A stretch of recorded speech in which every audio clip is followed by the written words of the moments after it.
Leyes de Newton. Un genio es alguien que descubre que la piedra que cae y la luna que no cae son uno y el mismo fenómeno. Ernesto Sábato, hablando de Isaac Newton. El 24 de diciembre de 1642, en Lincolnshire, Inglaterra, nació un bebé tan pequeño que, según su propia madre, podría caber en una taza de 1 litro. Nadie pensó que llegaría a ser uno de los hombres más grandes en la historia de la humanidad. A pesar de que su familia quería que fuera granjero como su padre, él prefirió los salones de clase. En la adolescencia comenzó a estudiar y escribir. Así llegó a ser el autor de una gran variedad de textos como la interpretación de la Biblia, alquimia y estudios ocultos, entre otros temas. Su nombre, Isaac Newton. En el siglo XVII, Europa vivió un despertar cultural en todas las disciplinas. En este sentido, Newton fue un hombre de su tiempo. Después del Renacimiento, Occidente se volvió un campo fértil para el desarrollo de las ciencias exactas, las humanidades, la religión y las artes. No era raro que los hombres cultos destacaran en todas las áreas al mismo tiempo. En la época de Newton, los hombres de conocimiento eran profundamente católicos y buscaban que su trabajo armonizara con los principios del cristianismo. Sin embargo, el control que tenía la Iglesia Católica sobre el conocimiento y la investigación ya no era absoluto como 2 siglos antes. Newton, en su tiempo, fue conocido como un hombre devoto, aunque con ideas propias con respecto al significado de Dios y los rituales religiosos.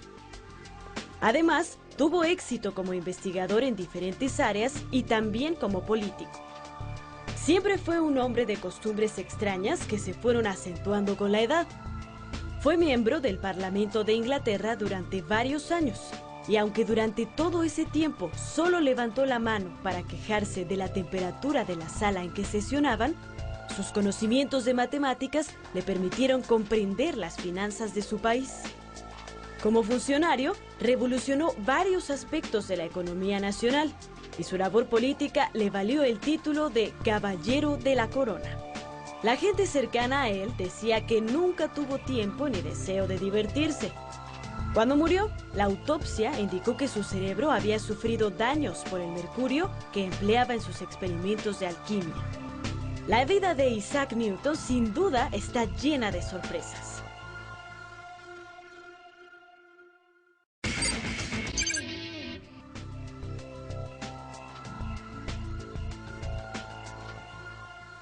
Sin embargo, Isaac Newton no es recordado por algunas de estas historias. El trabajo que lo hizo ser parte del conocimiento de la humanidad, según la anécdota, es que un día vio caer una manzana de un árbol mientras meditaba en el campo. A partir de ese hecho tan sencillo, tuvo una idea genial: la noción de que todos los objetos se atraen entre sí, con una fuerza equivalente a su tamaño. Este momento de Newton sirvió de inspiración para su obra, Principios Matemáticos de la Filosofía Natural. Aunque no fue automático, tardó 20 años en escribirlo. En esta obra, Newton planteó por primera vez las 3 leyes del movimiento sobre las que basaría el resto de sus teorías y la ley de la gravitación universal. Estas leyes representaron el comienzo de la ciencia física moderna y permitieron cambiar la concepción del mundo tal como lo conocemos ahora. La primera ley de Newton tiene que ver con un fenómeno físico: la inercia. Cualquier objeto tiende a permanecer en su mismo estado de movimiento si no hay nada que interfiera. Es decir, si está quieto, tenderá a permanecer igual, sin movimiento. Si se mueve, conservará su misma velocidad, es decir, la misma rapidez y dirección rectilínea, a menos que algo lo acelere o desacelere. Este principio ya había sido descrito años antes por Galileo Galilei en una forma más básica. Newton exploró sobre sus consecuencias y lo volvió más sistemático. Entre otras cosas, agregó que el movimiento rectilíneo uniforme es equivalente al reposo.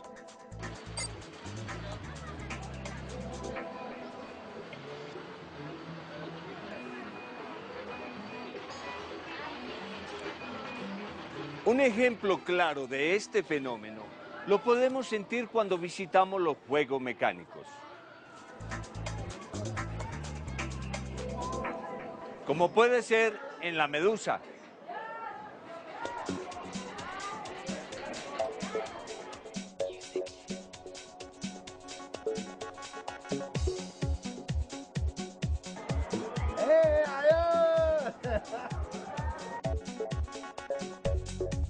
En la primera bajada del juego acumulamos gran velocidad en picada hacia el suelo. En el momento que el carrito llega al fondo y violentamente cambia su dirección para subir a otra cuesta, nuestro cuerpo, y en especial nuestro estómago, tenderá a seguirse moviendo en la dirección que llevaba antes, es decir, hacia el suelo. Es por eso que sentimos que se revuelve el estómago justo en la primera bajada del trayecto.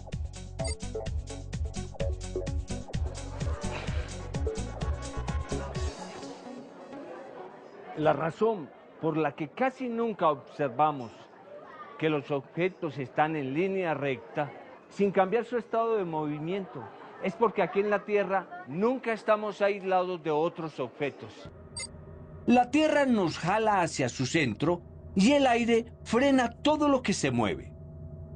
Además, en nuestro entorno hay objetos con los que interactuamos todo el tiempo y cambian nuestra mecánica. Por el contrario, en el espacio, lejos de cualquier planeta, se podría lanzar una pelota y ésta se iría viajando en línea recta por toda la eternidad, hasta que se encontrara con otro objeto que la hiciera cambiar su dirección o velocidad, para perderse en la inmensidad del universo. La fuerza es aquella acción del viento presente al frenar un paracaídas.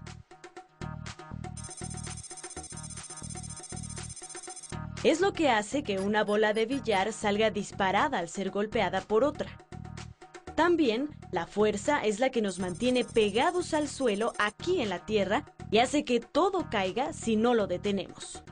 Las fuerzas en física son la acción de un cuerpo sobre otro, y Newton encontró la forma matemática apropiada para describirlas.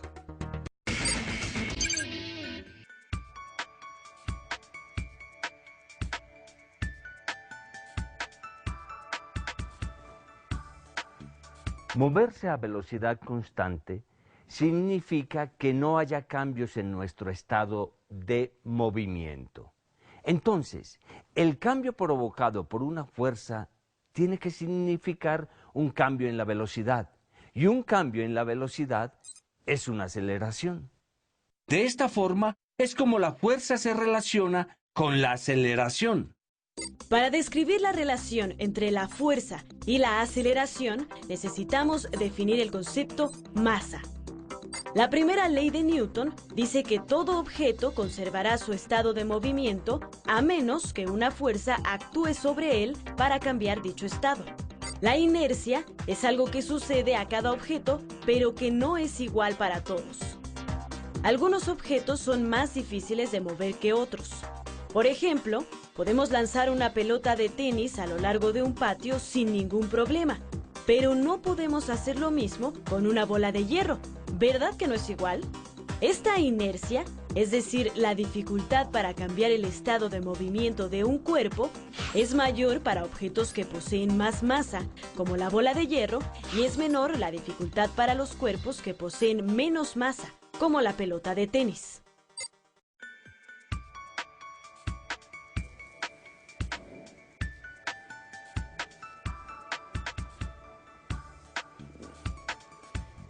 La masa de un cuerpo actúa entonces como la relación entre la fuerza que se aplica y su aceleración, ya que cambia la velocidad.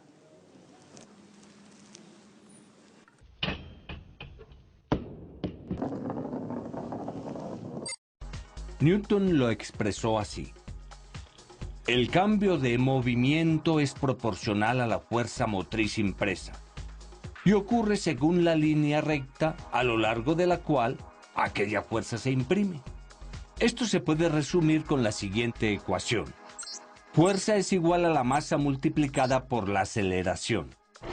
La fuerza, entonces, es medida en unidades de masa por distancia entre tiempo al cuadrado, es decir, kilogramos por metros sobre segundo al cuadrado.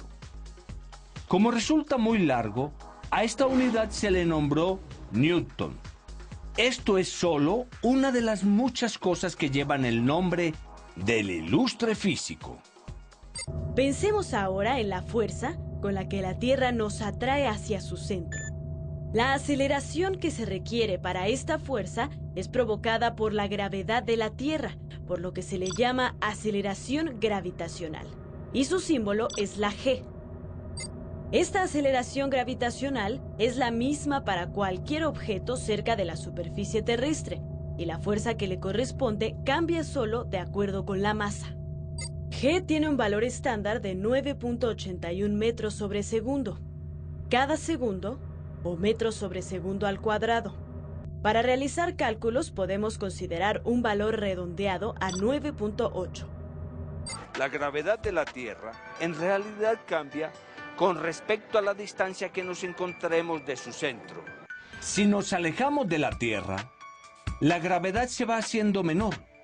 Por ejemplo, en la cima de una montaña muy alta, la gravedad es ligeramente más pequeña, al igual que en un avión en vuelo. Y en el fondo de un valle o en las profundidades de una mina, es ligeramente mayor. Sin embargo, estos cambios de gravedad son tan pequeños, ya que la Tierra es tan grande que ni lo sentimos. Para fines prácticos, podemos decir que la gravedad a nivel medio del mar se puede aplicar para cualquier parte del planeta. Ahora veamos que masa no es igual que peso. La masa es una propiedad de todo objeto, como una medida de su inercia o de la cantidad de material del que está hecho. El peso es una fuerza que resulta de la interacción entre nosotros y la Tierra. Esta fuerza es la que acelera a todo objeto directamente hacia abajo, y es lo único que evita que salgamos volando hacia el espacio en cualquier momento. Lo que mide una báscula es el peso de un objeto, es decir, la fuerza con que la Tierra lo jala hacia abajo y por tanto la fuerza con la que el objeto estira un resorte o comprime un conductor eléctrico. Como la gravedad actúa igual para todo objeto cercano, lo que nos interesa al poner un objeto en una báscula es la masa. De ahí que la conversión de peso a masa, al dividir entre G, se haga automáticamente en la construcción de los aparatos y las básculas marquen kilogramos en vez de newtons. La tercera ley de Newton explica cómo actúan las fuerzas que define la segunda ley de Newton. Una fuerza nunca existe sola. Newton observó que siempre que un cuerpo aplica una fuerza sobre otro, el primer objeto siente exactamente la misma fuerza en sentido contrario. Al empujar una pared, la pared nos empuja a nosotros. Dicho de manera más formal, a toda acción corresponde una reacción de la misma magnitud y dirección, pero en sentido opuesto. Este enunciado puede aplicarse como un principio filosófico. Toda acción que realicemos en este mundo trae consigo una reacción de igual magnitud aplicada sobre nosotros. Sin embargo, las reacciones del complejísimo mundo humano no son fáciles de medir y cada paso que damos tiene repercusiones que se transmiten interminablemente. En física hay una rama, la mecánica, que sí puede medir con exactitud la fuerza con que interactúan los cuerpos. La segunda ley de Newton nos dice cómo calcularla y se puede representar por medio de un vector, dado que la fuerza tiene dirección y magnitud. En este caso, multiplicar el vector de la aceleración por la magnitud de la masa nos da como resultado la fuerza. Esta fórmula y la tercera ley de Newton relacionada con el movimiento son siempre válidas, sin importar el origen de la fuerza. Los vectores resultantes son colineales, es decir, comparten dirección al igual que magnitud, solamente el sentido es inverso. Con esta fórmula podemos calcular cualquier fuerza que actúe sobre el movimiento de los cuerpos, siempre que podamos medir con precisión la aceleración y la masa. Entre otras cosas, podemos medir la gravedad. Sin embargo, a pesar de que seamos capaces de medir con exactitud la magnitud de la gravedad, eso no nos ayuda a comprenderla completamente. Es decir, podemos medirla, pero no sabemos cómo actúa y en qué consiste. Newton afirmó que era un campo de fuerza que actuaba a distancia, que rodeaba los cuerpos y los atraía entre sí cuando se encontraban a cierta distancia unos de otros. A ese campo de fuerza lo llamó campo gravitatorio. A los contemporáneos de Isaac Newton les sonó a una idea profana, es decir, irrespetuoso de las cosas sagradas, en la que se mezclaban la ciencia y la mística. Lo cierto es que aún hoy se siguen escribiendo teorías para describirla y explicarla. La más aceptada es la teoría de la relatividad. Según ella, la gravedad se debe a una deformación en el espacio y el paso del tiempo, provocada por la presencia de la masa. Cuando damos un paso para caminar, apoyamos el pie sobre el suelo, y el suelo nos devuelve la misma fuerza en sentido contrario y nos hace avanzar. Como vectores, las fuerzas resultantes de cualquier interacción son colineales, pues comparten dirección y su magnitud es exactamente la misma. La única diferencia entre acción y reacción es el sentido que tienen los vectores sobre la línea de acción, y los papeles pueden intercambiarse sin provocar cambio alguno. Como resultado de sus investigaciones, Newton formuló la teoría de la gravitación universal. Por medio de ella, entre otras muchas cosas, se puede explicar que nos mantengamos atados a la superficie del planeta, que la Luna gire en torno a la Tierra y que ésta gire en torno al Sol, al igual que el resto de los planetas. De acuerdo con esto, la Tierra atrae a la Luna, pero también ésta ejerce su fuerza sobre la Tierra, atrayéndola. De la misma forma, la Tierra también atrae al Sol, tanto como éste ejerce su fuerza de gravedad sobre ella. De hecho, todos los cuerpos ejercen la fuerza gravitatoria entre sí.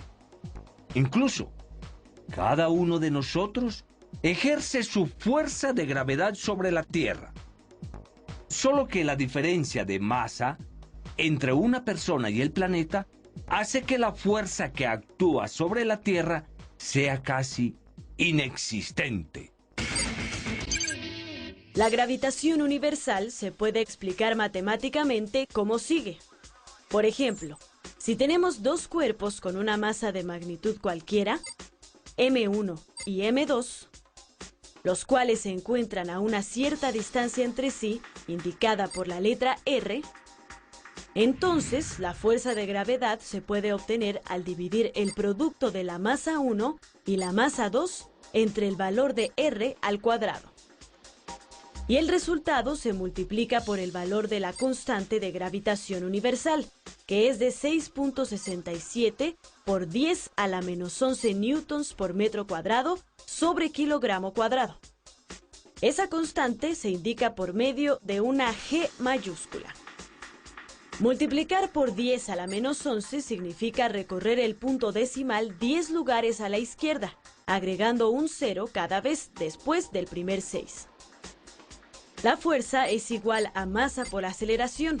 Entonces, ¿en dónde queda la aceleración en esta ecuación? En la superficie de la Tierra, la gravedad actúa sobre los cuerpos a una distancia r de su centro.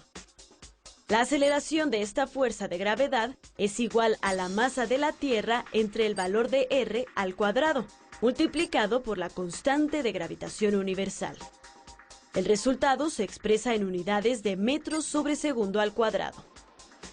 El resultado de la aceleración, calculada con base en la distancia r, que es el radio medio de la Tierra y que debe ser igual o casi igual a la g minúscula que conocemos, con un valor aproximado de 9.8.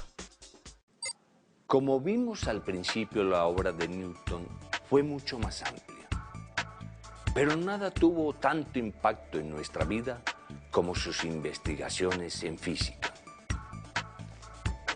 De hecho, podríamos decir que es el autor de una buena parte de la forma en que actualmente vemos al mundo.